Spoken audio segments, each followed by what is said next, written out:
যাদের মাথার চুল পড়ে যাচ্ছে অথবা যাদের মাথা টাক, আজকের ভিডিওটা শুধুমাত্র তাদের জন্য।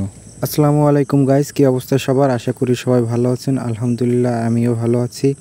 বর্তমানে ছেলে মেয়েদের একটা বড় সমস্যা হলো অল্প বয়সে মাথার চুল পড়ে যাওয়া বা টাক হয়ে যাওয়া। অনেকেই আছেন আবার যে অল্প বয়সে টাক পড়ে যাওয়ার কারণে বা চুল কমে যাওয়ার কারণে কিন্তু ডিপ্রেশনে চলে যান। তারপরে কিন্তু আমরা অনেক রকম বিজ্ঞাপন দেখে অনেক রকম তেল ইউজ করি, অনেক রকম ওষুধ ইউজ করি, কিন্তু তারপরেও কিন্তু কাজ হয় না। তো চুল গজানোর সবথেকে একটা সেরা জিনিস হলো এই মিনক্সিডিল। তাদের অতিরিক্ত হারে চুল পড়ে, আমি পার্সোনালি তাদের সাজেস্ট করব যে মিনক্সিডিল ইউজ করার জন্য। বাজারে অনেক প্রকার মিনক্সিডিল পাওয়া যায়। আপনি চুলে যে মিনক্সিডিল ব্যবহার করবেন সেটা অবশ্যই হতে হবে হচ্ছে 5%, অর্থাৎ আপনার চুল গজানোর যে মিনক্সিডিল ওটা কিন্তু 5%। আমার হাতে এখন আপনারা যে মিনক্সিডিলটি দেখতে পাচ্ছেন এটা হচ্ছে স্কয়ার কোম্পানির, অর্থাৎ এটা হচ্ছে বাংলাদেশি প্রোডাক্ট। অল্প বাজেটের ভেতরে এই মিনক্সিডিলটি সবথেকে জনপ্রিয় বর্তমানে। পার্সোনালি আমিও কিন্তু এই মিনক্সিডিলটি ইউজ করতেছি এবং ভালো ফল পাচ্ছি। তো তাই আপনাদের মাঝে এই মিনক্সিডিলটা শেয়ার করলাম।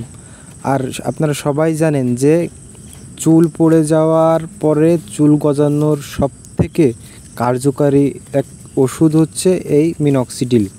আপনি এটা কিভাবে ব্যবহার করবেন, এটা কিন্তু এই প্যাকেটের ভেতরেই একটা কাগজ আছে, ওইটাই কিন্তু সম্পূর্ণ ডিটেলস যে কখন কীরকম ব্যবহার করতে হবে সেটা দেওয়া আছে। আর অনেক সময় আছে যে মিনক্সিডিল এইখান থেকে যে ওষুধটা বের করবে বের করতে পারে না, এটা কিন্তু একটা ঝামেলা আছে, ঠিক আছে? অনেকেই কিন্তু আবার এই ওষুধের যে মুখ এটা কিন্তু ভেঙে ফেলে, আর এটা ভেঙে যাওয়ার কারণে কিন্তু কী পরিমাণে আপনি ইউজ করবেন সেটা কিন্তু আপনি নিজেও বুঝতে পারেন না। তো যারা কিনবেন, যারা মুখ খুলতে না পারেন, তারা অবশ্যই আমার ইনবক্সে নক দিবেন। আর দয়া করে যারা এখন পর্যন্ত আমার এই ভিডিওটা দেখছেন, আমার এই চ্যানেল যেহেতু নতুন সেহেতু আপনারা সাবস্ক্রাইব করে আমার পাশে থাকবেন এবং এই মিনক্সিডিল ব্যবহারের পর আপনার কি অবস্থা হয় তা কমেন্ট বক্সে অবশ্যই জানাবেন।